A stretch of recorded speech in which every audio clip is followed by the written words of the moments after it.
থাম্বনেলে তোমরা দেখেই নিয়েছো যে আজকে ভিসকোসিটির উপর একটা ক্লাস হতে চলেছে। যারা নতুন ভিউয়ার আজকের প্রথম চ্যানেলটা ভিউ করছো তারা অবশ্যই চ্যানেলটা সাবস্ক্রাইব করে রাখো, কারণ এই চ্যানেলটা খুবই কাজের চ্যানেল। এটা তোমরা অবশ্যই আমার চ্যানেলের হোম পেজ দেখলেই বুঝতে পেরে যাবে। তোমাদের যখন যা ইচ্ছে, যা ক্লাস প্রয়োজন, তুমি আমার চ্যানেলে কমেন্ট করলে আমি সেই অনুযায়ী তোমাদের ক্লাস প্রোভাইড করে দেবো। আপাতত একটা নর্মাল ট্রেডে ক্লাস চলছে। তো ভিসকোসিটির একটা অ্যাপিল এসছে আমার কাছে যে স্যার ভিসকোসিটি নিয়ে কিছু ক্লাস করান আপনাদের। হোয়াটসঅ্যাপে অনেকেই মেসেজ করে জানিয়েছে আমাকে। স্টুডেন্টস, তোমরা যদি যে ভিউ করছো নতুন ভিউয়ার বা যে পুরনো ভিউয়ার যারা, তাদের সকলের কাছে আমার একটাই বক্তব্য যে তোমাদের যা ক্লাস দরকার বা যে কোনো অঙ্ক যদি আটকে যায়, ওকে, তো আমার চ্যানেলে ডাইরেক্ট পোস্ট করো। এবং মনের বিভিন্ন রকম প্রশ্ন যদি থাকে, সেই প্রশ্নগুলো তোমরা পোস্ট করতে পারো, বা কোথাও প্রশ্ন দেখেছো সেই প্রশ্নের উত্তর তুমি পাচ্ছ না ক্লাস 11-12-এর, অবশ্যই পোস্ট করো চ্যানেলে। ওকে।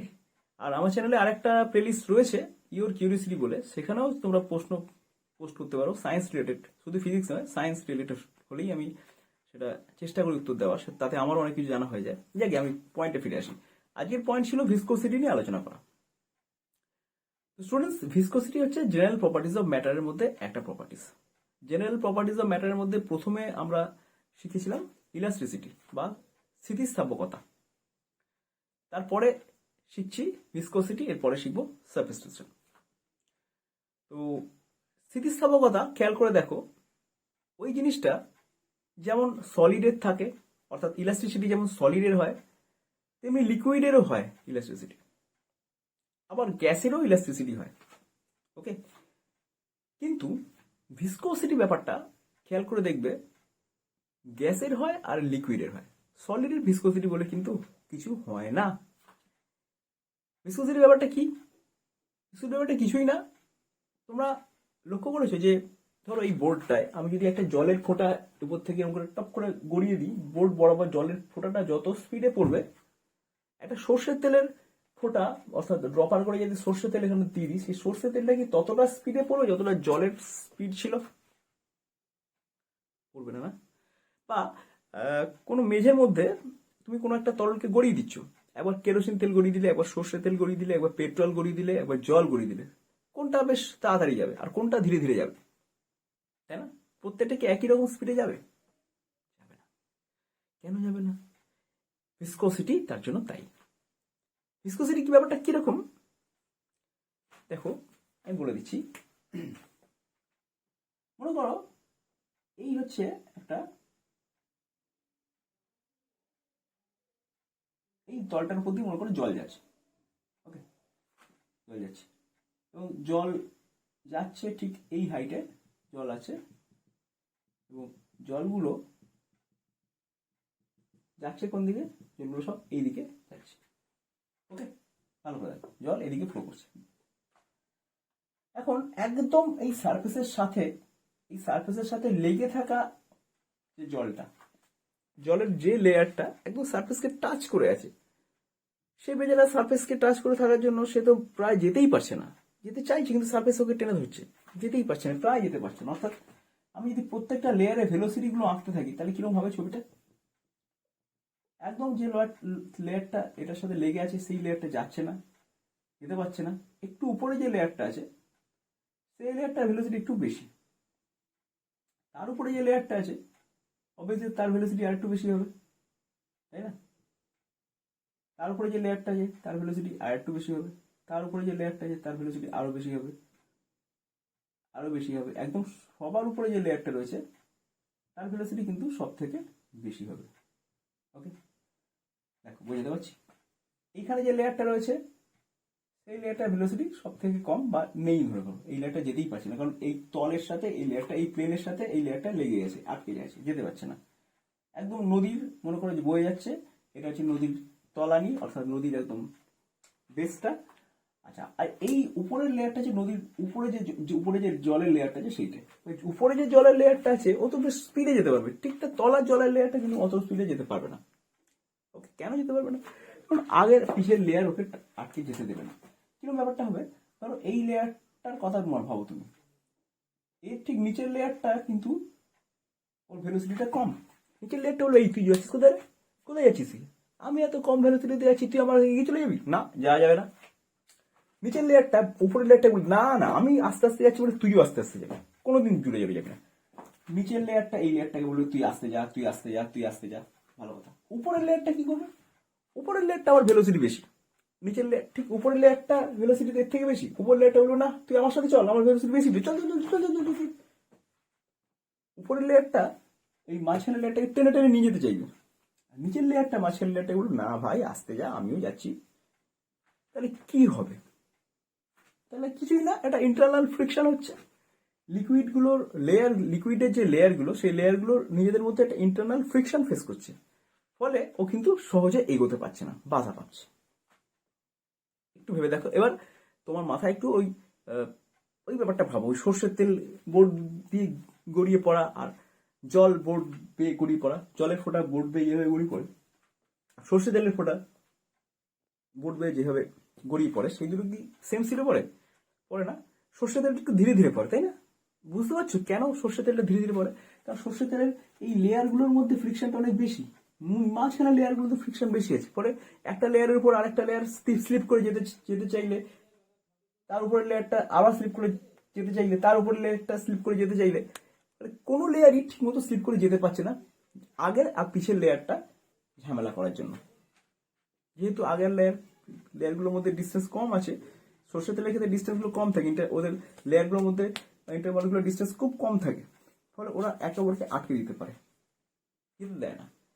ঠিক আছে, ফ্রিকশনটা ইন্টারনালি খুব বেশি পরিমাণে কাজ, কিন্তু সব লিকুইডের ক্ষেত্রে এরকম ফ্রিকশন কাজ করে না, বিভিন্ন রকম মানের ফ্রিকশন কাজ করে।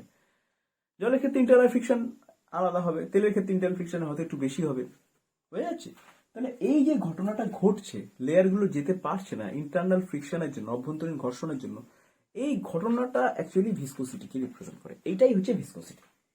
ওকে, তো এই লেয়ারটার ভেলোসিটি বলে দাও ভি প্লাস ডিভি বলো, এই লেয়ারটার ভেলোসিটি ভি ধরো, আর এই লেয়ারটা ধরে দাও ভি মাইনাস ডিভি।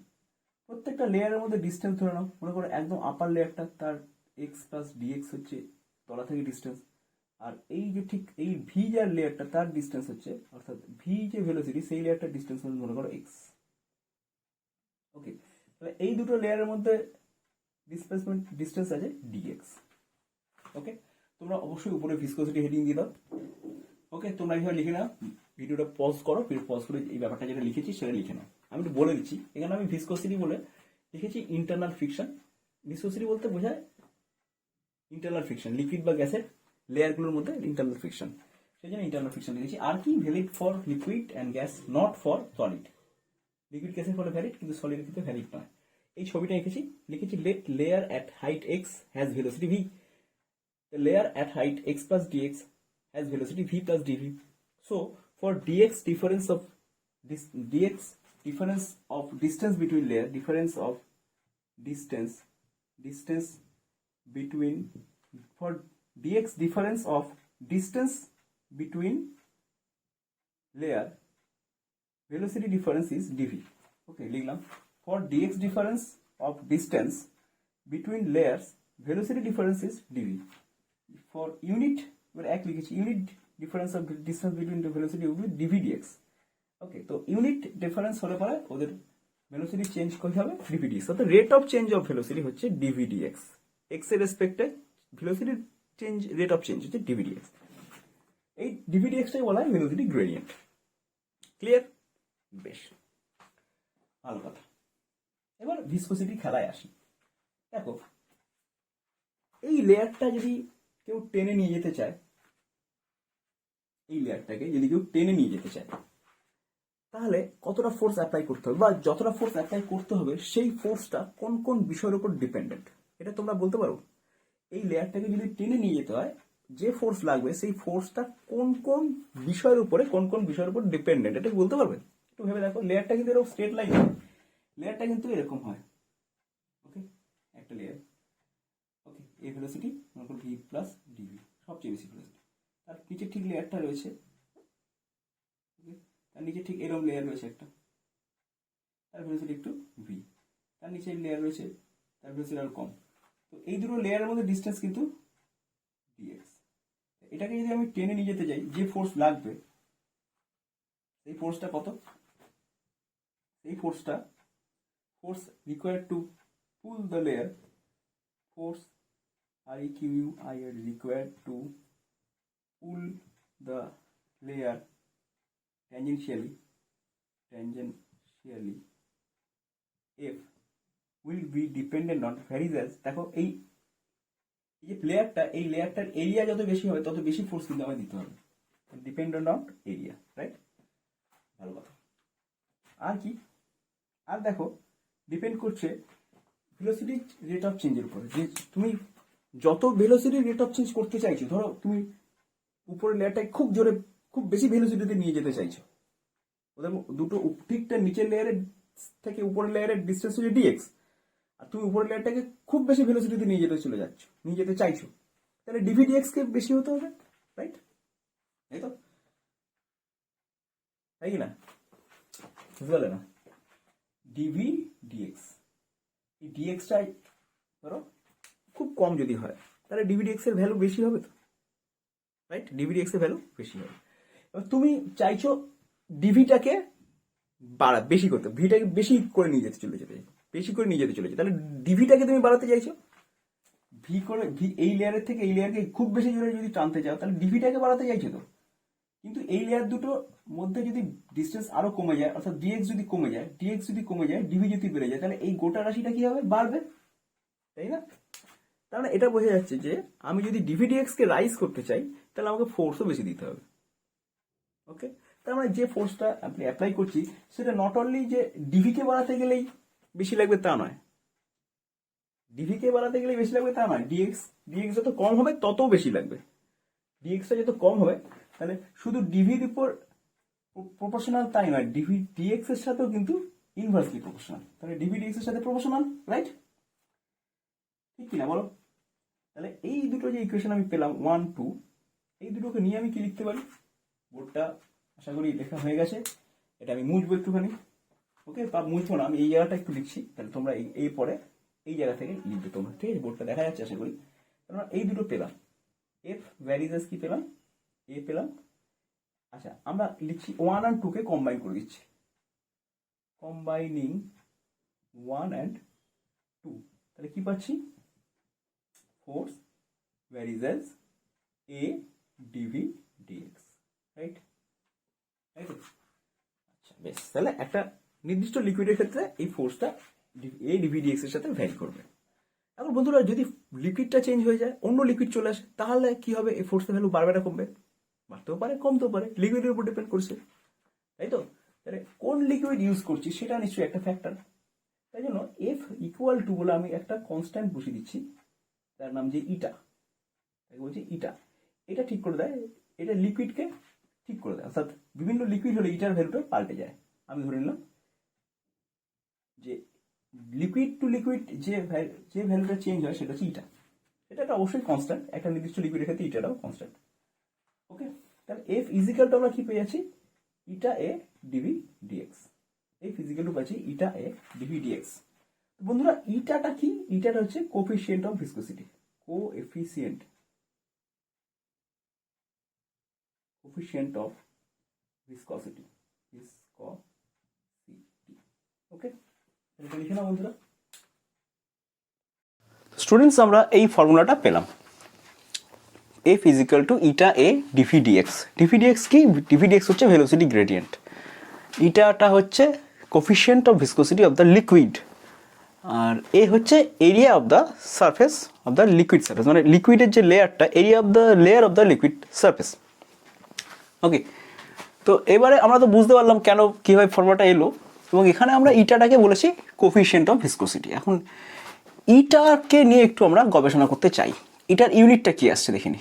ওকে, তো ইউনিট অফ ইটা কি আসতে চলেছে? ইউনিট অফ ইটা আসবে, দেখো এফ এর ইউনিট কত আসবে? এফ এর ইউনিট হচ্ছে নিউটন, তার সাথে ডিএক্স গুণ হচ্ছে মিটার, তার সাথে এরিয়া ভাগ হচ্ছে মিটার স্কোয়ার। ওকে, এবং তার সাথে ভেলোসিটি ভাগ হচ্ছে মানে মিটার পার সেকেন্ড। ওকে, তো ইউনিটটা কি আসছে একটু দেখে নিই আমরা। ইউনিটটা আসছে নিউটন পার মিটার স্কোয়ার বা newton metre inverse newton second per metre square, newton second per metre square আসছে, newton second per metre square. এখন নিউটন পার মিটার স্কোয়ার মানে পাস্কাল, তাই না? তাহলে পাস্কাল সেকেন্ড, তো ভিসকোসিটির ইউনিট হচ্ছে পাস্কাল সেকেন্ড। ওকে, তো বন্ধুরা ডাইমেনশন কি আসবে? ডাইমেনশন চলে আসছে আমাদের ইটার ডাইমেনশন, খেয়াল রাখবে ডাইমেনশন, ভিসকোসিটি ডাইমেনশনটা খুব ইম্পর্টেন্ট। ইটার ডাইমেনশন ইজ ইকাল টু কি আসবে? ফোর্সের ডাইমেনশন। ওকে, ইটার ডাইমেনশন ইজ ইকাল টু ফোর্সের ডাইমেনশন ডিভাইড বাই এরিয়ার ডাইমেনশন ডিভাইড বাই ডিভিডিএক্স এর ডাইমেনশন, রাইট? এটা আমাদের আসছে, দেখো বুঝতে পারলে, eta is equal to F by A by dv dx. তাহলে ফোর্সের ডাইমেনশন কত? M L T to the power -2। এরিয়ার ডাইমেনশন কত? এল স্কোয়ার। ডিভিডিএক্স এর ডাইমেনশন কত? L per metre per second, that is L per L T to the power -1। Okay, তাহলে আমরা কি পাচ্ছি? এম, এখানে এল এল কেটে যাচ্ছে, M L to the power -2 T to the power -1। Okay, তাহলে এটা পেয়ে যাচ্ছি আমরা। ক্লিয়ার? ওকে স্টুডেন্টস, এখানে একটু ভুল হয়েছিল, এখানে ডিভিডিএক্স এর ইউনিট হচ্ছে এল টি টু দি -1, এটা ঠিক আছে, তাকে আমরা ভাগ করবো ডিএক্স দিয়ে, অর্থাৎ এল দিয়ে, তাহলে এলটাতে চলে গেল, রাইট? ওকে, তাহলে কি পাচ্ছি আমরা? তাহলে M L to the -1 T to the power -1, এই হচ্ছে আমাদের ইটার ইউনিট। ওকে, তো ইউনিটটা খেয়াল রাখবে, আর আচ্ছা ডাইমেনশনটা খেয়াল রাখবে, ডাইমেনশন আর ইউনিট এই দুটো খেয়াল রাখবে ইটার। তো বন্ধুরা কিছু কিছু লিকুইডের ইটা আমরা একটু বলে দিই, তাহলে হয়তো বুঝতে পারো। যেমন জল, ঠিক আছে, জলের ক্ষেত্রে কোফিশিয়েন্ট অফ ভিসকোসিটি, জল খুব কমন, কোফিশিয়েন্ট অফ ভিসকোসিটি হচ্ছে 8.9 × 10⁻⁴ পাস্কাল সেকেন্ড। ওকে, আচ্ছা দুধ, মিল্ক, জল দুধ, মিল্কের ভিসকোসিটি কোফিশিয়েন্টটা কত? অনেক বেশি, অনেক বেশি, 30 × 10⁻⁴ পাস্কাল সেকেন্ড। ওকে, ভিসকোসিটি অনেক বেশি। আচ্ছা, অ্যালকোহলের কত? অ্যালকোহলের হচ্ছে অ্যালকোহলের একটু কম হওয়ার কথা, তাই না? অ্যালকোহলের জলের থেকে কম, 5.6 × 10⁻⁴ পাস্কাল সেকেন্ড। পারদের কত? পারদের হচ্ছে একটু, পারদের একটু বেশি, এটার থেকে বেশি, কিন্তু জল মিল্কের থেকে কম আছে, 15 × 10⁻⁴ পাস্কাল সেকেন্ড। তো এই হচ্ছে আমাদের কিছু কিছু লিকুইডের কোফিশিয়েন্ট অফ ভিসকোসিটির আমরা লিখলাম। ওকে, দেখো লিখে নাও খাতায় তোমরা। ওকে, তো তোমাদের খুব ইম্পর্টেন্ট হচ্ছে এই ডাইমেনশনটা, এটা ক্যালকুলেট করতে দেয়, আর ইউনিটটা মনে রাখবে পাস্কাল সেকেন্ড। ওকে, আশা করি। ওকে, ভেরি গুড। তো students, temperature dependence of coefficient of viscosity, আমরা যে ভিসকোসিটি কোফিশিয়েন্টগুলো একটু আগে লিখলাম, জলের, পারদের, দুধের, তো ওই ভিসকোসিটির কোফিশিয়েন্টগুলো কিন্তু যদি তুমি টেম্পারেচার উল্লেখ না করে দাও তাহলে কিন্তু মিনিংলেস। আমার ওখানে টেম্পারেচার উল্লেখ করে দেওয়াটা উচিত ছিল। তো তোমরা এখন যদি নোটস নিয়ে ফেলো তাহলে একটু রিরাইট করে নাও, যে coefficient of viscosity of water এত এত যা লিখলাম সেগুলো যে ভিসকোসিটি ডেটাগুলো আমি দিয়েছিলাম সেটা কিন্তু 30°C ডেটা। ওকে, মানে যেমন আমাদের সাধারণ টেম্পারেচার গরমকালে থাকে সেরকম টেম্পারেচারই ওটার ডেটা। স্টুডেন্টস, তাহলে টেম্পারেচার বাড়লে বা কমলে ভিসকোসিটি চেঞ্জ হয়। লিকুইডের ক্ষেত্রে একরকম চেঞ্জ হয়, গ্যাসের ক্ষেত্রে একরকমের চেঞ্জ হয়। একটু খেয়াল করে দেখো, যখন টেম্পারেচারটা বাড়ছে তখন কি হবে? তখন লিকুইডের লেয়ারগুলো একটা আর একটা লেয়ার কী হবে? টেম্পারেচার বাড়া মানে আস্তে আস্তে আস্তে ভলিউম বাড়া এবং ডেন্সিটিটা একটু কমে যাওয়া। যথারীতি ওই লেয়ারগুলোর মধ্যে কিন্তু হালকা হালকা ডিস্টেন্স বাড়বে টেম্পারেচার বাড়ার সাথে সাথে। তার ফলে কী হবে? লেয়ারগুলোর মধ্যে যে ইন্টারনাল ফ্রিকশান, সেই ফ্রিকশানও কিন্তু কমে যাবে। ফলে টেম্পারেচার বাড়ানোর পরে তোমার কোনো একটা লেয়ারকে টেনে নিয়ে যেতে খুব বেশি ফোর্স অ্যাপ্লাই করতে হবে না, যেহেতু ইন্টারনাল ফ্রিকশানটা একটু কমে গেছে, কারণ ওদের মধ্যে ইন্টারমলিকুলার ডিস্টেন্স একটু হলেও বেড়ে গেছে, বোঝা গেছে? তাই জন্য কী হবে? টেম্পারেচার বাড়লে লিকুইডের ভিসকোসিটি প্রচণ্ড তাড়াতাড়ি কমতে থাকে, খুব দ্রুত হারে কমতে থাকে। ওকে, তাহলে কী লিখবো আমরা? Decreases with. ওকে, আমরা লিখে দিলাম ডিক্রিজেস উইথ টেম্পারেচার। আর ফর গ্যাস কী হবে তাহলে? ফর গ্যাস বন্ধুরা, গ্যাসের ক্ষেত্রে কিন্তু কি হয়, যখন গ্যাসের টেম্পারেচার তুমি বাড়িয়ে দেবে, ওকে, তাহলে কী হবে, গ্যাসের অণুগুলো মধ্যে প্রচণ্ড ভেলোসিটি অ্যাচিভ হয়ে যাবে, যেটা লিকুইডের ক্ষেত্রে কিন্তু হয়নি। লিকুইডের ক্ষেত্রে ওদের মধ্যে ইন্টারমলিকুলার স্পেস বেড়ে গেছিলো লেয়ারগুলোর মধ্যে, কিন্তু গ্যাসের তো ছোটো ছোটো ছোটো ছোটো অণু, যদি টেম্পারেচার বাড়িয়ে দেয় তাহলে এই অণুগুলো দুমদাম দুমদাম দুমদাম ধাক্কা মারতে শুরু করবে, এর সাথে ধাক্কা মারবে, ওর সাথে ধাক্কা মারবে, এর সাথে ধাক্কা মারবে, যত টেম্পারেচার তত ধাক্কাধাক্কি হবে, তত ধাক্কাধাক্কি হবে, তত ধাক্কাধাক্কি, ফলে কোনো একটা লেয়ার বরাবর গ্যাসের যে চলে যাওয়ার যে প্রবণতা সেটা কিন্তু কমে যাবে। খুব যদি ধাক্কা, এই লেয়ার রয়েছে, টেম্পারেচার বাড়িয়ে দিয়ে গ্যাসের দুটো লেয়ার টেম্পারেচার কম টেম্পারেচার রয়েছে, যেই লেয়ারের টেম্পারেচার বাড়িয়ে দিয়ে শুরু হয়ে গেল। তো এবার তো লেয়ারগুলো একে অপরের উপর যেতে গিয়ে কি কষ্ট হবে না সহজে যেতে পারবে? অবভিয়াসলি সহজে যেতে পারবে না, কষ্ট হবে। ফর গ্যাস তাহলে কী হয়, increases with temperature, increases viscosity increases with temperature. ঠিক আছে, লিখে নাও তাহলে তোমরা এটা, gas viscosity increases with temperature. Okay, তো স্টুডেন্টস এই হচ্ছে দুটো প্লেট রয়েছে, উপরে একটা প্লেট, নিচে একটা প্লেট। দুটো প্লেটের এরিয়া বলে দিচ্ছে A = 0.01 মিটার স্কোয়ার, রাইট? বেশ, দুটো প্লেটের মাঝখানে একটা লিকুইড আছে, সেই লিকুইডের কোফিশিয়েন্ট অফ ভিসকোসিটি বলে দেওয়া আছে বন্ধুরা। সেটা বলে দেওয়া আছে কত? সেটা বলে দেওয়া আছে 1.55 65। এটা হচ্ছে এসআই ইউনিট, 65টা এসআই ইউনিট। ওকে, তো প্রশ্ন হচ্ছে যে আমাকে যদি প্লেটটাকে টেনে নিয়ে যেতে হয় তাহলে কত ফোর্স অ্যাপ্লাই করতে হবে? এখানে কত ফোর্স অ্যাপ্লাই করলে প্লেটটা এত ভেলোসিটিতে নিচের প্লেটের রেসপেক্টে যাবে, অর্থাৎ নিচের প্লেটের রেসপেক্টে এই ভেলোসিটিতে যাচ্ছে, তার অর্থ হচ্ছে ডিভি হচ্ছে গিয়ে এটা 3 × 10⁻², আর এদের প্লেটের মধ্যে ডিস্টেন্স কত ডিএক্স, সেটা হচ্ছে 2 × 10⁻3।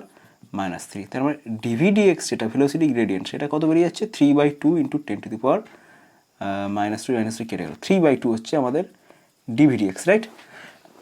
আচ্ছা, ডিএক্সটা 10⁻³ আছে, ওকে, তাহলে 10⁻², আর এখানে 10⁻3। ওকে, বেশ, তাহলে আমাদের কত আসছে উত্তর? 3/2 × 10⁻3টা উপরে চলে গেলে +3 হয়ে যাবে 10, তার মানে এইটা হবে অ্যান্সার। এটা হচ্ছে ডিভিডিএক্স এর ভ্যালু। ওকে, তাহলে আমাদের ফোর্স কত লাগবে? ফোর্স F = সকলে জানো A ইটা ডিভি ডিএক্স। এ কত? 0.01 মিটার স্কোয়ার, এটা কত? 1.55 65। ডিভি ডিএক্স কত বন্ধুরা? 3/2 × 10। তো এটা পুরো যদি ক্যালকুলেট করো তুমি পেয়ে যাবে 0.2325 নিউটন। ওকে, গ্রেট। তো স্টুডেন্টস, তোমরা অঙ্কটা বুঝতে পারলে? তো আজকে আমরা যেটা শিখলাম সেটা হচ্ছে ভিসকোসিটি ব্যাপারটা কি, কোফিশিয়েন্ট অফ ভিসকোসিটি ব্যাপারটা কি, আর ভিসকাস ফোর্স কতটা লাগে একটা লেয়ার থেকে আরেকটা লেয়ারকে টেনে বার করতে। ওকে, এই ফর্মুলাটা ডেরিভেশন, এই ফর্মুলা কোথা থেকে এলো শিখলাম, কোফিশিয়েন্ট অফ ভিসকোসিটি কনসেপ্ট শিখলাম, ইউনিট শিখলাম, ডাইমেনশন শিখলাম, বিভিন্ন লিকুইডের কোফিশিয়েন্ট অফ ভিসকোসিটির ভ্যালুগুলো একটু আমরা আন্দাজ পেলাম, এবং এটাও জানলাম যে কোফিশিয়েন্ট অফ ভিসকোসিটি কিন্তু টেম্পারেচার ডিপেন্ডেন্ট, এবং কীভাবে গ্যাসের এবং লিকুইডের কোফিশিয়েন্ট অফ ভিসকোসিটি টেম্পারেচার উপর ডিপেন্ড করে সেটাও কিন্তু আমরা শিখলাম। তো স্টুডেন্টস, এটা হচ্ছে ক্লাস নাম্বার 1। ক্লাস নাম্বার 2তে আমরা এর পরের যে সাব টপিকগুলো আছে সেগুলো সুন্দরভাবে পরপর আলোচনা করতে থাকবো। তো যারা নতুন ভিউয়ার তারা চ্যানেলটা সাবস্ক্রাইব করে রাখো, নইলে পরের ক্লাসটা তোমাদের মিস হয়ে যাবে। ওকে, টাটা।